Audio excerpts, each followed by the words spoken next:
This transfer window is going from quietly crazy to full on mental. Already we've seen some of the craziest January transfers I think we've ever seen. And as Arsenal are going in pursuit of trying to get that first Premier League title in an eternity back into the Emirates. They've been going after Ivan Toney. They've been going after Victor Osimhen. They're trying to get elite goal-scoring number 9 centre forwards into their ranks to help push them over the top. But everywhere they turn, it feels like all these doors, all these windows are closing on them. These opportunities are not available in January. And as I talk to you today, they are on the cusp of signing Borja Mayoral from Getafe, which is definitely going to underwhelm the majority of Premier League and Arsenal fans on first glimpse. But I've been watching Getafe for the last couple of years, and I'm a huge fan of Borja Mayoral, and I think he's got the potential to come into this Arsenal team and really make a difference where it matters the most. Arsenal need to make sure they keep up the high-scoring bar that they've set themselves under Mikel Arteta, and they need a player that can play in the front three that has the qualities and the abilities of a Borja Mayoral. At 22 million, it will be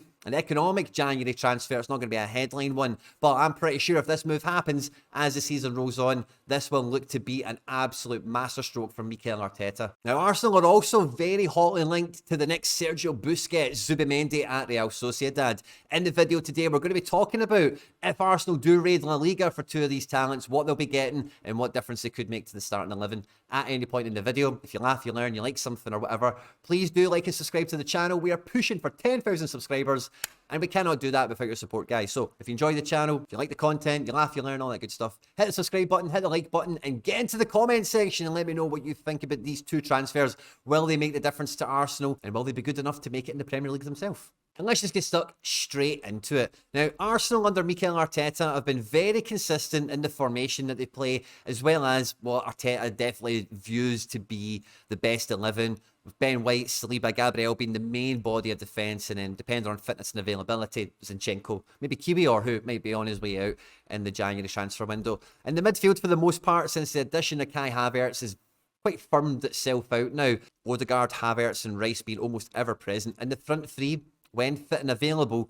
is quite clearly Saka, Gabriel Jesus and Martinelli. But with this PSV game here, I think we get a really good insight into what the manager sees as the underbelly of the best 11, you know, the second in command, the second in the food chain, the next in line for these types of cup games, or in the situation of suspension and injury, will be called upon to help the first team out.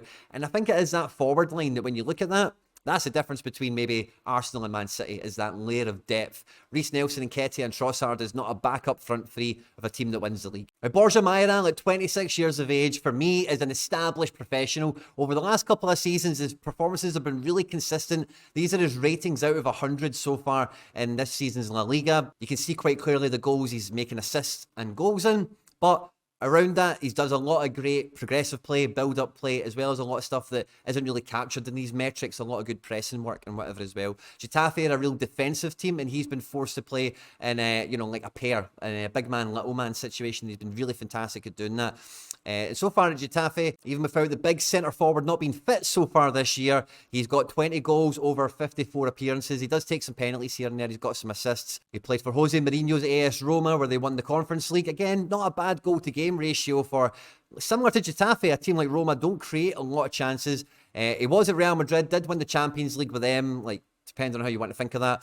And he's been in the Bundesliga as well. He's well-travelled, he's a solid professional, and if you watch him, you see his style of play, you see what he offers. Now, a lot of people on the surface level are going to tell you that Borja Mayoral is going to come in to compete with Gabriel Jesus, push Eddie Nketiah out the team and play in this centre-forward role, and I'm sure he probably will feature in this position in some matches, depending on what the different situation is, because in this role here, he is very good at coming into these little pockets of space, whether Arsenal are in possession or not, and, being involved in duels, the turnover of play, and making very smart decisions when the ball is won and when a decisive situation is emerging where a goal or an assist for him personally might be coming. So I can definitely see him popping into these little zones here and allowing the likes of Saka and Martinelli to maybe be a wee bit more direct towards goal. But I do worry in the Premier League that on the last line of defence, he can be played in. He's got some good pace himself, so if he is playing against a defensive line and a ball gets played from a Havertz or an Odegaard down a channel, he's got real pace that can get on the end of a ball like that.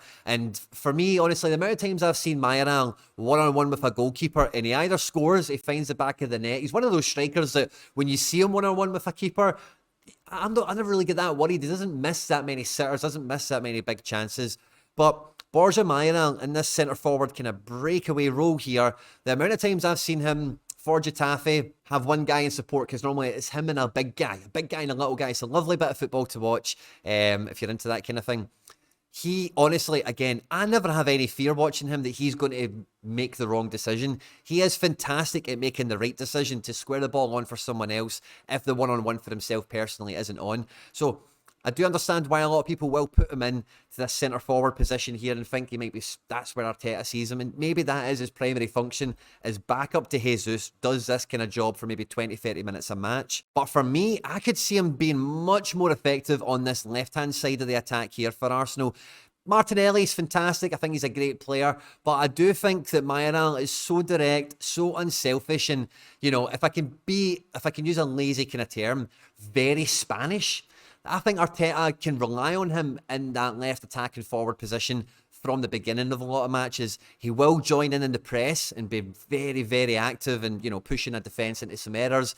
And again, like some of the qualities and the credentials I've already mentioned he's got, you would back him to square it for someone for a tap-in or put the chance away himself. He is very clinical for me. He's just really suffered at being at teams that don't actually create that many chances. Because also as well, if you do believe in Martinelli, you do need someone else that can push him. Like we've seen with like Man City, you know, Jack Grealish obviously wins the treble last year. They go and sign Doku. You need to have that level of competition in all these positions. And when I look at the Arsenal team that's been playing, like I know Nketiah and Jesus have been in and out, and Saka, I've seen some criticism come his way. But for me, I think Martinelli is a bit of a quiet passenger sometimes in this team, that if he doesn't turn up with a bit of magic, which he hasn't really for me in a long time now this season, got a goal here in the 4-3 win to Luton, so fair play to him there on the 5th of December. And before that, against Lens in the Champions League, he's had a bit of an injury or whatever, we assist against Seville. He's not been doing that much for me this year, and I do feel that Arteta will see that side of the pitch as an area where he can get more production out of. So for me, this is my quiet little bet that goes into here. Now, with actually a little bit of the midfield, like we've seen Havertz playing here, and before coming on to make this video, I was thinking, who's Mayoral kind of similar to that Arsenal fans would be able to identify with? He's not too dissimilar in terms of how he can break away from that final line there. He's a really small guy, he's not that quick, but you know, I hesitate to say, but he's got a wee touch of the, I really don't want to say it now. The Michael Owens. I said it. But he's actually quite similar to like a Leandro Trossard as well. I thought, you know, a current day player, if Trossard was a bit more of a clinical finisher, I think they're actually very quite similar. And we've seen Trossard play in this midfield position recently once or twice for Arteta.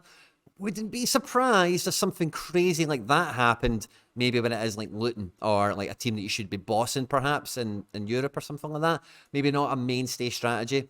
But this midfield is the subject of some transfer speculation. A lot of people obviously see that Partey's future, his days are numbered. Jorginho isn't pushing the best 11, and the jury's still out. I think for a lot of people on the likes of Havertz and Odegaard's numbers haven't been the same this year as what they have been. Enter Zubimendi, who has been dubbed in Spain to be the next Busquets. Now, for me, I think this would be a very transformative transfer. This would be like, for me, Xabi Alonso going to Liverpool kind of level, because the way Zubimendi plays at the moment for Real Sociedad is they've got a very creative midfield three, where he plays at the base of it. On this side here is a guy called Mikel Arteta, who is basically the poor man's Spanish Declan Rice. And on this side, they've got Brais Mendes, who for me is just as good as Odegaard, maybe a bit better. Sociedad as well have got a very similar makeup in their front three to the way Arsenal do as well. And I think if you add Zubimendi into this midfield and turn Declan Rice into that more 6-8 hybrid that everyone knows, he's got advanced play in his game clearly, and shackling him to the defence is maybe restricting him. So bringing in a Zubimendi to come in here, do the job he does for Sociedad, you then create the Mikel Merino type that he's used to playing next to, because this isn't necessarily going to be Declan Rice going all out attack all the time. It'll probably resemble a kind of double pivot or whatever at times, out of possession, and then, you know, Declan Rice has the freedom to stretch those legs, take 10-15 yards higher up the pitch with the ball and go and do some stuff without the fear of, you know, the space he's vacated or whatever, which in turn could be great for Odegaard, and you might see some of his numbers pop up. But I do think that Zubimendi is like a real quiet, sensible transfer. I mentioned Xabi Alonso earlier. I'll use another lazy Spanish analogy, maybe like Rodri to Man City, like a guy that just comes into midfield,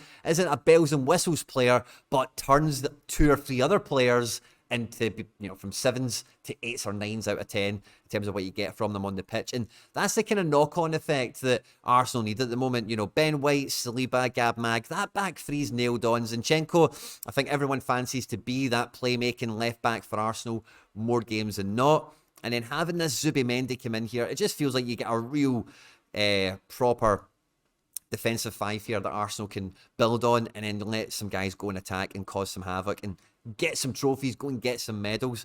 So I think the Zubimendi one, although a bit quieter on the Western Front than maybe, you know, like the Osmans and the Tony business and whatever else, I do feel that that one could really make one of the biggest differences to Arsenal. Like Trossard in here next to Rice and Odegaard, 2-0 loss to West Ham. The best midfield plays, 1-1 draw with Liverpool. Away to PSV. See, El Neni still getting into this picture. This is like the underbelly of the Arsenal squad that is probably just about holding them back. It is Odegaard, Rice and Havertz.